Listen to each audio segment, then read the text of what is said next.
Welcome back, everybody. We shall begin the third topic by Dr. Imran. Dr. Imran, you may begin.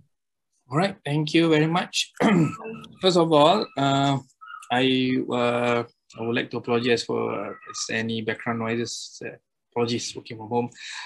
That's number one. Number two, I just wanted to gauge the participants with regards to the timing. Apologies, I unintentionally but purposefully added an additional topic just to focus on the basics so that we can work through the pandemic.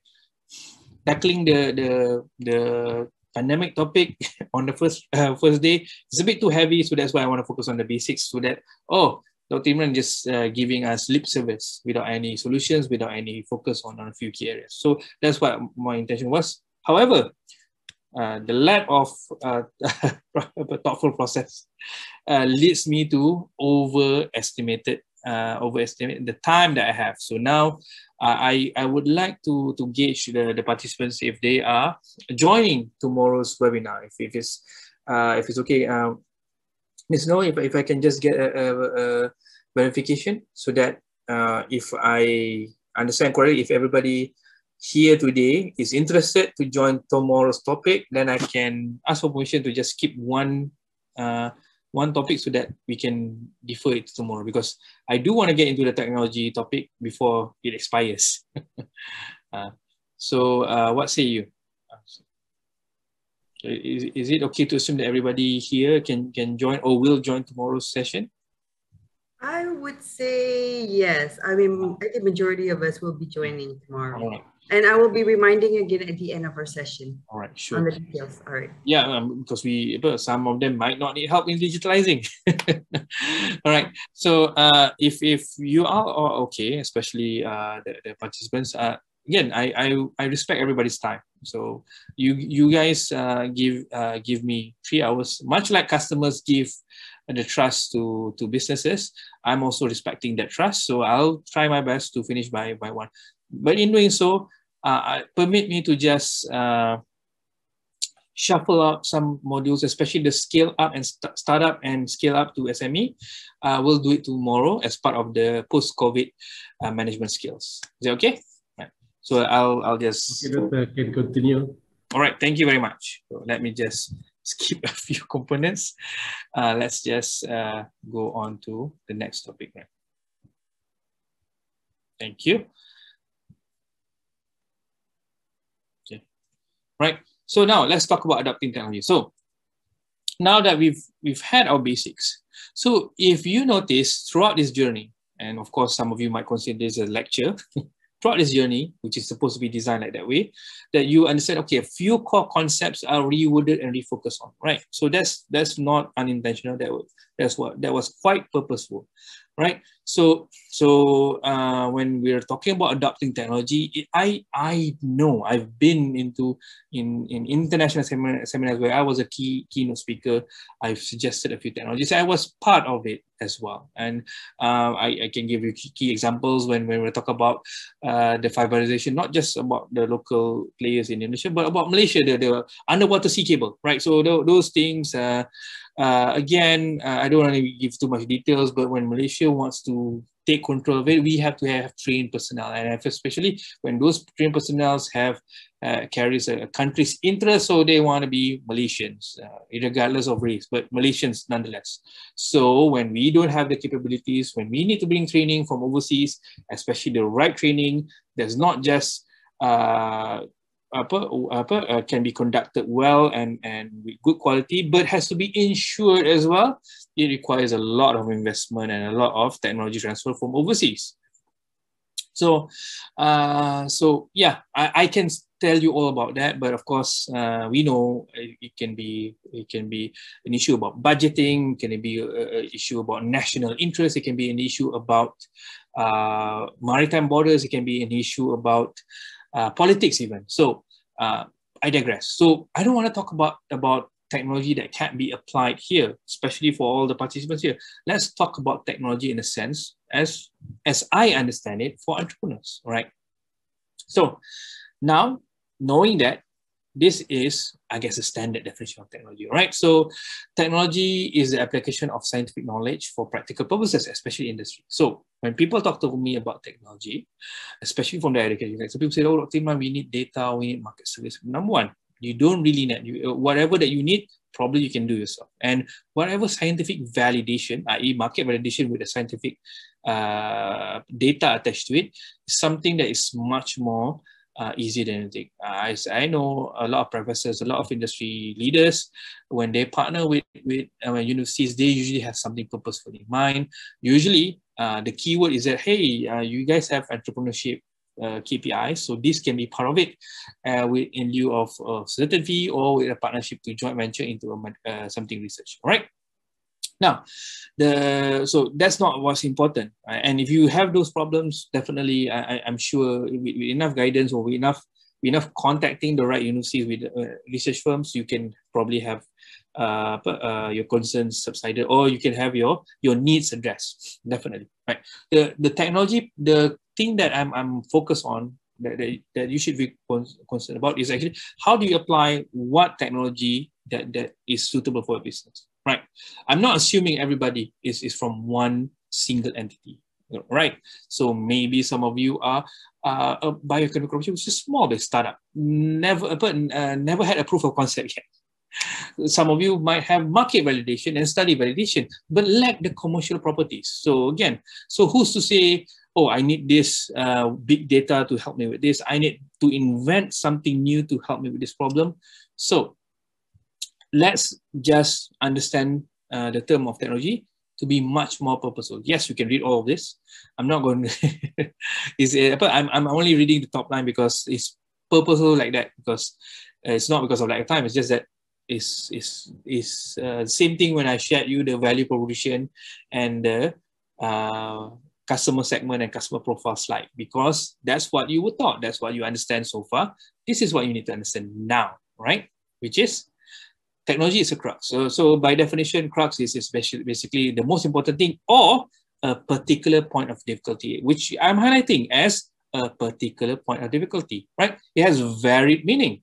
It is viewed differently from those who want it, those who have it, and those who reject it. So I am a big believer in anything in cosmetics, anything that you put in your body, in your skin, and that can be absorbed by the skin, has to be medically proven. But again, that's my academic research background. Yeah, I'm all for that.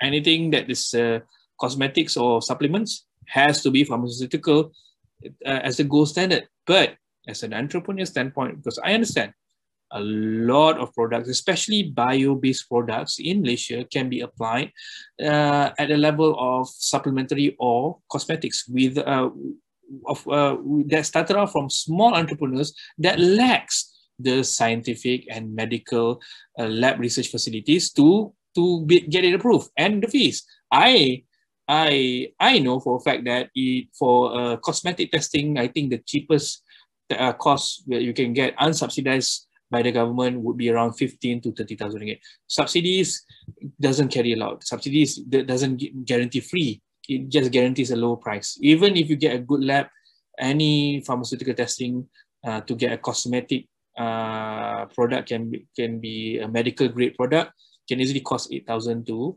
50,000, 8,000 to 12,000 subsidized.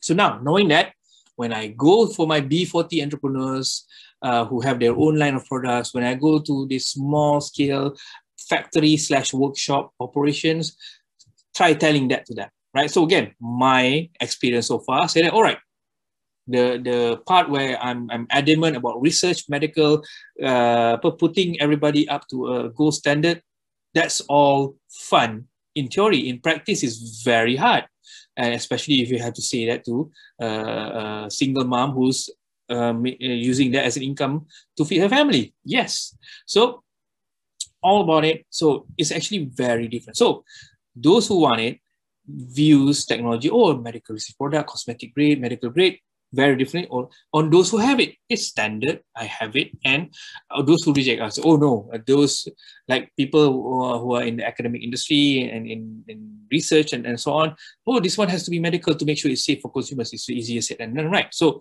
it's varied meaning. So now the keyword with technology that I want you to think about is change, right?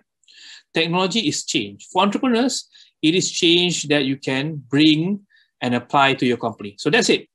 Everybody here, moving forward, when we talk about technology, it's just change. It can be IT, it can be an equipment, it can be facility, all right? So for example, I had the honor of conducting a study for the Ministry of Entrepreneurship and Development Cooperatives. I signed an NDA, but essentially when I went into the agriculture industry and the agriculture entrepreneurs, where they are trying to invent a machine that basically replaces the manual labor, i.e. you need, I guess, 5 or 6 laborers. This machine can do that job and can operate 24 hours. However, it lacks the automation. It's very good. I think it does the manual labor very well, but you still need manual labor. Probably from 6 people, you need 2 people to operate the machine, because you need to put in the raw materials, and then you need to arrange the processing flow of the semi-processed or a semi-completed product into another stage of manufacturing. So again, it's basically, you know, like putting a band-aid on a wound. So contohnya macam if it's a big problem, but you're just doing something that you're capable of, which is, you know, just creating a machine that replaces a 6% job to a 2% job. But then, and that 6% is also needed because you're forgetting in the next step of the process of the process. Again, I can't mention much because usually when I get a job, when I sign an NDA, I abide by it. But still, that usually happens with organic products, bio-based products, where the raw materials needs to be processed somehow, somewhere. And logistically, whether the raw materials or the semi-processed or the completed product is sensitive to temperature, time, and expiration date. So again, that defeats the whole purpose. So change is so when they had that idea about, hey, why don't we invest in this? It's only a few $100,000, and imagine the savings in terms of manpower costs and everything. But still, I said no. I mean, I'm all for technology. I'm all for change. But if it doesn't solve the crux of the problem, which is again the need to complete this process into the next process, into a 3-4 process, finally to get a fully viable commercial product, then if you don't have everything in the whole process chain, in the whole supply chain, why bother just fixing the start of the process and not finishing the whole process? So that's what I said. And of course, entrepreneurs and people related with agency didn't like that so much. But again, I stand what I said is that show me that it can solve the main problem. If you need 6 people to do this and it can reduce the job from 6 to 2, the next process, tell me how it can reduce 6 to 2, 6 to 2, 6 to 2, and then probably I'll get behind it. But otherwise, it's not a significant change. So when you talk about 3D printing, when you talk about CRISPR in DNA genome mapping, so it's an existing technology, but how does it change your business? What are you looking to change? Are you looking to change your value proposition? Yeah, it might help as well. Are you looking to change your operations? Yeah, it might help as well. So the technology that I'm looking for is anything. It can be a simple WhatsApp group. Yes, it can be a simple Telegram group. As long as it fits, I dare say, even again another NDA with Ministry of Higher Education. Even when you show me that, oh, we in terms of technology we just utilize this, and this is how we get 1.9 million sales a month. That's a very good technology via using a WhatsApp group and Telegram group. I said that's more astounding than, you know, I guess creating a website for e-commerce. You utilizing a website, WhatsApp and Telegram group to generate 1.9 million in sales monthly. That's impressive by itself and a good adoption of technology, especially during the PKP. So again, it's more about the change that is needed for your company. This is the only part where you can be selfish in this entrepreneurship webinar under my program, because everything I focus on customer, but with technology, it's about you and your company. This is where you can be selfish, all right? So now let's agree in today's seminar, as well as moving forward, technology is change. It can be anything. It can be an improvement to a process. It can be a phone app. It can be an IT app. It can be something on your computer. It can be a machine. It can be something totally new that you've invented. However, it is something that carries value. The reason why I'm talking about this, because one of the things that was mentioned by one of the participants' questions, Panazita, is about product viability and commercialization. Yes, when I want to see how does it translate, how does it improve the process, does it reduce cost, how does it change the value to your customers, does it actually increase your sales, does it actually give reason for your customers to come back? Yeah, I really want to know that. It's fine. It can be a small implementation with big effects. You might be surprised at how efficient it is, right? So now, again, not because I have an NDA, because there's a country's Malaysia's interest is at stake. I know for a fact that Malaysia is ready in certain industry applications for fully autonomous driverless operations. I know for a fact, right? So I hope the person who's privy to the knowledge is not here. But Malaysia, and of course that company, is withholding that technology because of fear about the application of it. Yes, you can increase productivity, you can increase efficiency, but for whatever reason, the government stepped in because the job losses that the whole purpose of automation, the whole purpose of technology, right?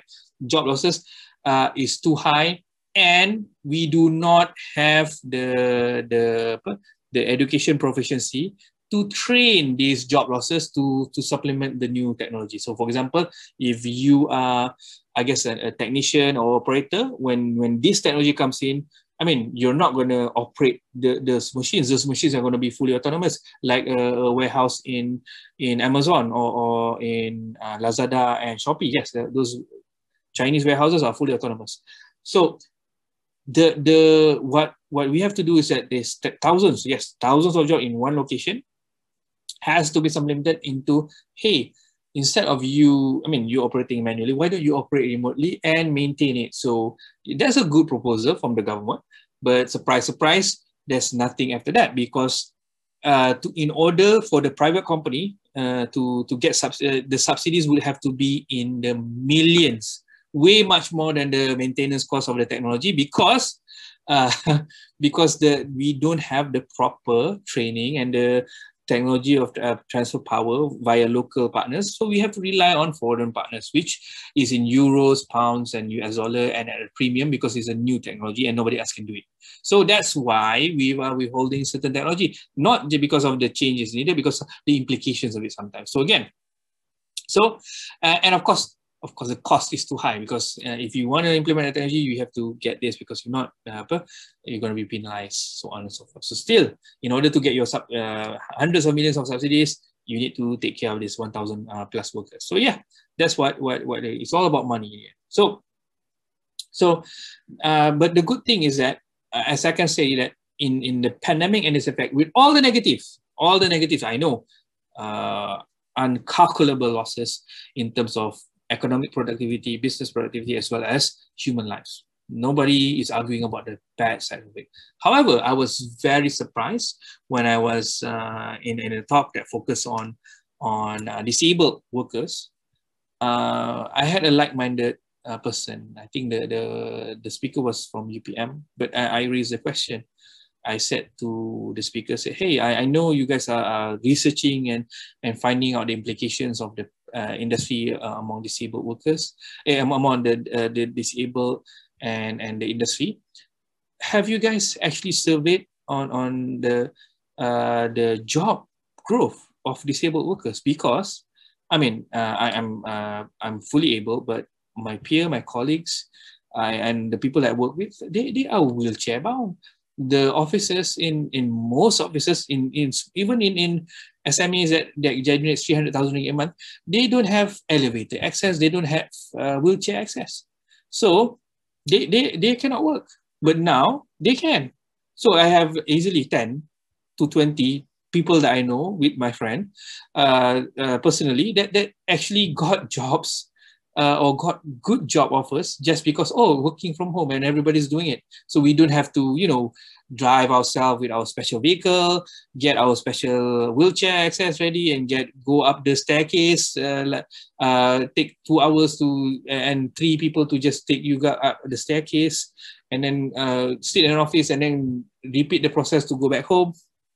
So yeah, so then I asked them, so there are some positives. So again, not arguing about the negatives or everything that's bad happening to Malaysia and Malaysians with the pandemic. There are some positives. One of the positives with regards to technology is that the adoption rate is good. So whether you think if the glass is half full or half empty or, you know, properly 50% filled with liquid, there are certain areas that you can think about it. So take a minute to just ponder, okay, yeah, there's a lot of bad things, but what are the good things? I mean, people are readily accepting from online shopping. I remember the CEO of Tesco Malaysia, Tesco Store Malaysia, is a British guy. I think because I was in a seminar with some director level, I think with InScan and Minda at that time in 2016, if I'm not mistaken. So the CEO was talking about we're launching a new game changer online shopping for Tesco stores. Right now it's Lotus. This is way before they sold off to a Thai-based company. So when I was there, because I was in the press conference, I mean, I wasn't in the press conference, but I was there at Physical Ocean at the press conference, and he said some good things, and it was but he was coincidentally the office was at the place and we were in the press conference. So, and I was so astounded because he said that they're unlocking like a lot of value chain. So they're shifting focuses from, you know, instead of building new mega stores, physical retail location, they're increasing their logistics and distribution network so that people can shop more efficiently. And then it failed because people just want to buy stuff that they can touch. Groceries, apples, oranges, bananas, meat, chicken products, they just want to pegang and okay, quality bagus and beli. Oh, I'm a Malay, I'm Melayu. Bapa I, you don't have to talk to me about that. My father, last time I went to my last visit to Johor to see my father, my kids' grandparents, we literally spent 5 hours just because dia tiba-tiba gian durian. So we went cross state line and daerah, which is not advisable, just to check buah durian. And then we literally went to 20 shops. Dia tak suka, dia pegang and then dia buka, kena cari yang dia betul-betul nak. So yes, I understand that firsthand. But yeah, and it took Tesco like a few tens of millions of ringgit in losses to understand that about Malaysians. However, when we are put in a corner, suddenly everybody widely accepts, hey, it's okay. I mean, yeah, I mean, we can choose, but it's an apple, it's an orange, it's a banana, and the chicken is in good shape, the expiry date is good enough. It's based on weight. So kalau kita nak timbang pun sama je harga. So again, it's more about the opportunities that are given. When we are put into a routine that we have to abide by restrictions, sometimes we have to, okay, but we have no choice but to comply. So suddenly something as online shopping, which led to the sell-off of Tesco Malaysia to a Thai-based company, right now is basically, is widely accepted. If they could have waited a few years, probably Tesco will still be owned by Tesco UK, right? Just an example, right? So good or bad, we have to move forward. So again, with the technology application, so let's talk about this last time, whether we're selling to governments, B2B, and I have coaching and training with companies that sells to governments and agencies and multinational companies. So they say that, it's easier to do it because suddenly last time we had to jumpa everything right now. There's an online application, there's a process standard form, and then they just fill up everything, and then everybody knows each other, and then there's a deadline, and then we submit, and then we get a call, we get a Zoom meeting. Last time our CEO cannot make it, now they can make it, and then give the assurance, and then we get the contract easily. So sometimes, surprisingly, the process itself, just because it's shifted to online, is much more easy, right? So good or bad, we have to move forward. You can wallow and all right, loss of business, loss of income, our previous losses. So you can focus on that, or you can choose to move forward. That's the good thing. I promise you, I'm not an optimist. I'm more of a pragmatist, but I have no choice. Even in this case, the practical approach is to be an optimist, because you can, good or bad, the pandemic, yes, inarguable losses in human life, in economic, millions of ringgit, billions of ringgit in Malaysia, losses. But we have to move forward and look at the positive. Oh, it's good. I mean, at least a few of my friends, yes, I know them personally. They're very good people. At least they don't have to go through hell just to get a paycheck. They can just comfortably go at home. And again, some of them, they have physiotherapy, they have unarguable, I mean, hectic schedule. Now they can work like the rest of us. I mean, one positive thing out of a whole of bad things. And one of the other things is technology adoption. People are forced to adopt to a much simpler solution. And more often than not, those solutions are low cost. Remember logistics? Malaysia has been one of the biggest logistics countries in the world. I mean, we have access to China, we have access to UK, we have access to America rather than most countries. I mean, Singapore is much more famous, but every time they go to Singapore, they pass through Malaysia. So again, any access conceivably received by China, US, Singapore, and other first world countries, Malaysia has the same opportunity. However, that's international trade. Compared to local trade, local logistics, we are a bit lacking. Oh, lambat-lambat nak post apa semua. But right now, every business has a delivery partner, either via real-time 2-hour, 4-hour delivery via Grab and Lalamove and so on, or via logistics partners via Post Laju, Ninja Van, and multiple local logistics companies that can deliver for 8 ringgit, 5 ringgit, 7 ringgit, and so on. So everything suddenly becomes much more adaptable. People are more willing to, hey, okay, I'll buy first, I'll get it delivered, I'll see whether the quality is good or not, and then I'm okay with it. So suddenly people are much more accepting of it, right? So if you are planning on moving forward ahead, so with regards to technology, here are a few tips for you to remember, right? So now, be aware of where your industry and, more importantly, your customers are going. So again, remember when I talk about knowing your customers, they will tell you where you want to go, and where you want to go and where they are going to go.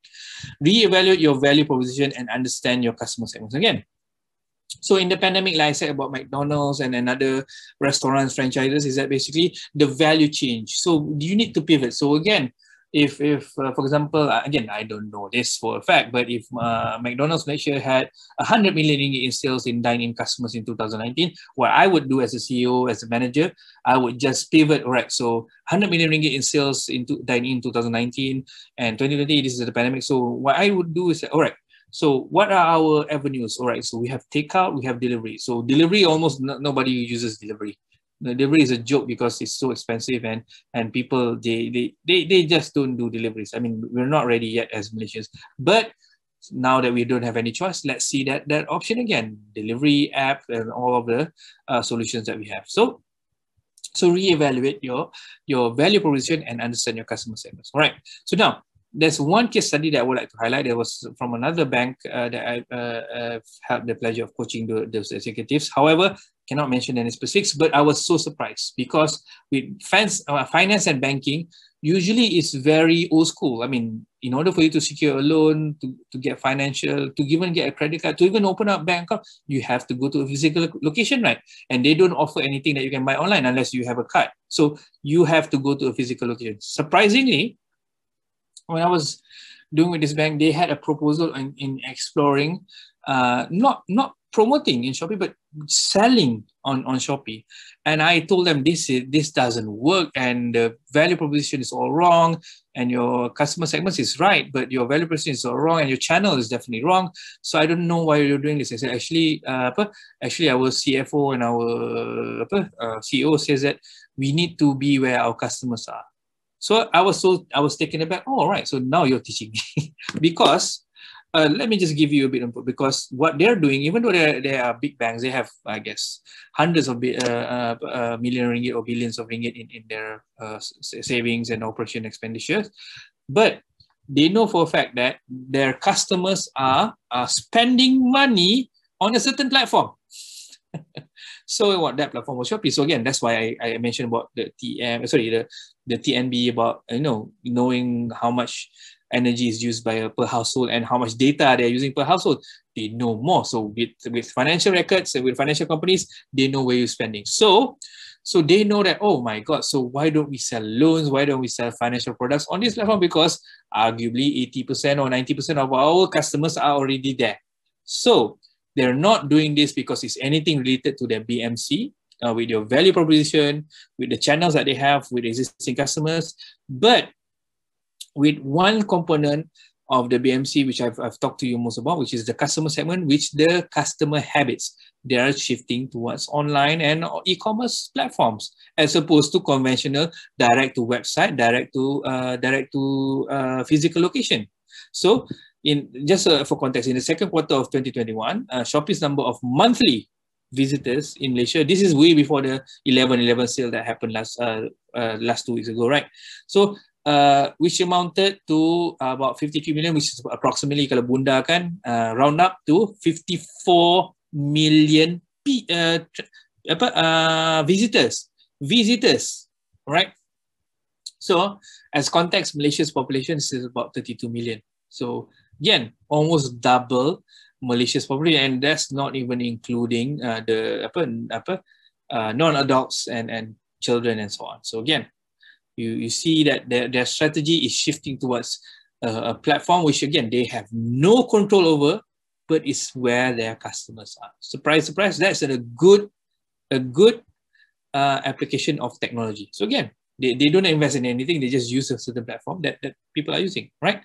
So, and of course, just to show you about tech and the e-commerce world, so Shopee and Lazada, they roughly have 7 million active visitors, maksudnya at least.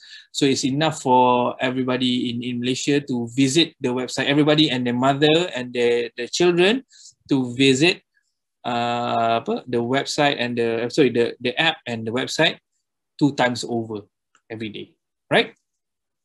So now, in terms of technology, I do have some things to talk about: logistics, payments, finance, banking, HR, e-commerce, accounting. But again, respecting your time, let's do a bit of activity. If I can get some input on the chat box, or somebody can just voice out their concern or a technology need that they have for their company via voice, via unmute via the unmute button, you can share this right away. So again, I just want to see any feedback or any concern with regards to technology adoption with your company and in any area. Like, oh, you want to focus on logistics, you want to focus on payments, you want to focus on finance, banking, you want to focus on biotechnology stuff, or you can want to focus on recent market research trends. It's fine.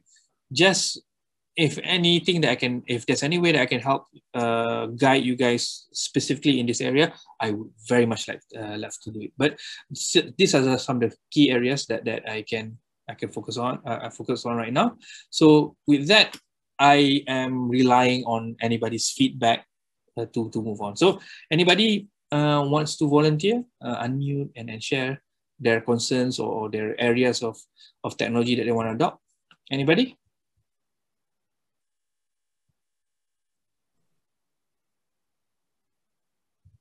Well, if there are none, I have a question actually for you, right, Dr. Imran, and this is again offline. So we got the question offline actually.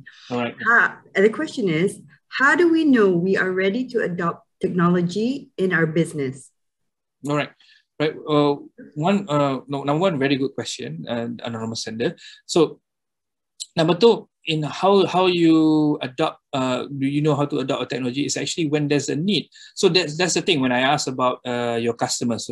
So when there's a need to shift your technologies, for example, your customers right now, there's a need for one problem with the government. With the government is that government has the infrastructure of any payment is subsidized. So again, it costs much more to run than whatever you gain with the government.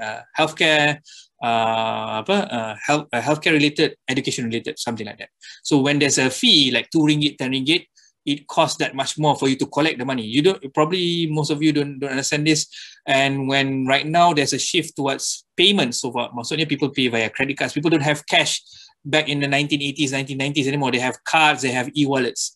So now that they have to integrate with payment gateways, Visa, MasterCard, American Express, and e-wallets, Touch 'n Go e-wallet, Shopee Pay, Boost. So they are being charged per transaction. So the more money are being lost. So it's estimated easily in the hundreds of millions if they just pay the Visa and payment gateway fees. So that's why when they adopted this technology, you see via credit card, My Debit is just to reduce that cost. That's it.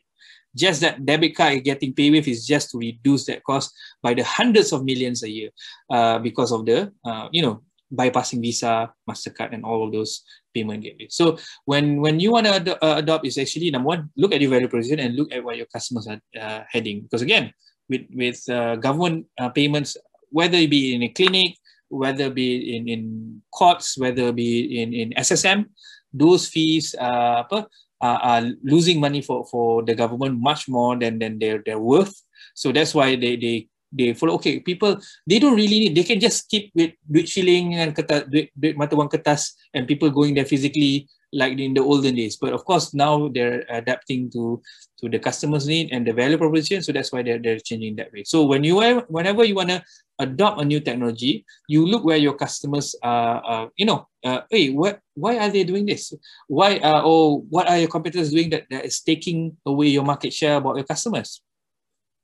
And last but not least, what does it take for you to do the same? Because the good thing with technology is always duplicatable. That's why when Uber and Grab in Malaysia is roughly the same. It's not just in Malaysia. Uber and Lyft in America, they're still strong rivals. It's essentially the same thing. Different. I mean, an idea is not patentable. An idea is anybody can have an idea. The technology behind it, you have to create it. Of course, you cannot copy and paste the software coding for an app, but you can create a similar app that functions the same way. So when you adopt a technology, usually I'll focus on either invent or wait. So for me, whenever you invent, you get all the market share. But be warned that the cost is usually high. So back then when Malaysia has had this first solar idea, let's use solar panels with TNB and everything, it failed miserably because of the cost. Right now, the costs are roughly much more than 10 times less than what cost 15, 20 years ago. So that's why they are reapproaching the subject again. The industry again, solar panels, what can they do with farming, what can they do with supplemental power, what can they do with our power station. So again, because the costs are, but of course, if they're not something normal or new, or anybody can do it. Anybody with a house can start harnessing solar power, and yes, they can buy a battery and then they can store it in a battery bypassing TNB and so on. So again, they lose market share back when then they can gain all the market share. All of the customers now will be their customers. So again, but it's too costly. So whether you want to invent, it takes a lot of time and money. But and it's always duplicatable. But when you wait, it's cheaper. But then you'll be just a small fish in a big pond because everybody else is doing it and it's easily accessible, right? So how and when is actually when your market demands it to. The customers say it's very important. I am paying my bills like this. I will never go to your post office. I will never go to a physical location to pay this bill. So you need to be on board with this payment gateway, for example. So usually your customers will tell you whether to adopt or not, right? Or your value proposition demands it. So if your value proposition is not there yet, the commercialization commercialization appeal. For example, you cannot sell to customers because for whatever reason, or not enough marketing, your website's horrible and there's a unique code. Honestly, just onboard a certain platform. If you use Shopee and Lazada, and if your customers know about it enough, they can just buy it there, or they can buy it for you directly. Irregardless, when you just utilize a public domain or already existing technology solution, probably probably your customers are there already. Okay. So this is, for example, the battery and power. As for example, last time, this is the power of each battery, either your laptop or your phone or your car battery with the next generation electric vehicle coming to Malaysia per size. So usually it's much more powerful per size. So that's how we can get slim smartphones. So that's why when we talk about why is Samsung doing the fold, is actually because they don't have any product specs that is for thick phones. All of the phones are designed thin because the battery technology dictates it. Because if they design the phone thick, then that means that they have to increase the battery size, because why bother having space? So battery size, so more battery size, then the phone has to be more expensive. So that's why you have phones, $2,000 phone, because the battery size. Batteries are very expensive by the way. So, and of course, you're leading towards language. All right, so where is the industry going? So you look into it, is in terms of healthcare. There's a lot of changes there in manufacturing, real estate, financial services, and retail. So everybody is trending into one direction. Last time, surprisingly in Malaysia, we have better e-wallet transactions compared to a lot of developed countries, including America. America, they not even credit card, they still use cash. In Malaysia, surprisingly, a lot of e-wallets, and of course, credit card supplement is much more than what we use in terms of cash. So again, we look at where the trend is going. So that's why you see a lot of entrepreneurs, a lot of shops, a lot of kedai-kedai tepi jalan pun yang ada Shopee Pay, Touch 'n Go e-wallet, Maybank e-wallet, because that's where the customers are going. Not because they want to, because that's where the customers are going. Okay, so before I end the session and the topic about technology and this whole session, I'd like you to give you a quote by Mr. Roy Ash, ex-politician, State Department representative of America during the Reagan administration. An entrepreneur tends to bite off a little more than he can chew, hoping that he will quickly learn how to chew it. So basically, they'll do something that they don't know anything about, but with the hope and the intention to learn and master it during the process itself. So again, entrepreneurs are future thinkers. So again, sometimes we forget a bit about the risk, but definitely we tend to bite off more than we can chew, but again, we know that we can handle it. So again, be like that. So with regards to technology, sometimes moving forward is the way to go. I know multiple companies that they are heading in a direction, they invented something and didn't work out, and then they just chose the cheaper alternative, because at least they tried, at least they know their customers better after the failures and the process. And they're all much more better for it. Understanding anything that you can understand the customer with, either their buying habits, their preference, is a much needed lesson for any business in Malaysia. Right? So with that, I think that's the end of our today's topic. Any lingering questions before we end our session? Well, there are currently no questions in the inbox, and I think it's because you have been very detailed in all your explanations. So I guess we can close the session, the Q&A session, because we are nearing the end of our time limit also. But before that, I would like to request a group photo with you, Dr. Imran, and all the participants, please. All right. Should I minimize my screen share? Or? I think my colleagues will handle the sorting out of the layout. Oh, okay, sure. All right. We'll just wait 1 minute for that. Right. So, yeah, apologies for the missed topic, but again, I've touched on about it multiple times. But tomorrow, come back, I'll promise I'll give a detailed explanation about our missed topic about startups to SMEs. Everybody who, please switch on your camera, and whoever's not camera shy. Okay, everybody, if we are ready, we shall take the photo now. So on cue, 1, 2, 3, smile. Let's have another one. And the last one. All right, thank you very much. Once again, thank you very much, Dr. Imran from ISKCON, for your deliberations on today's webinar topic.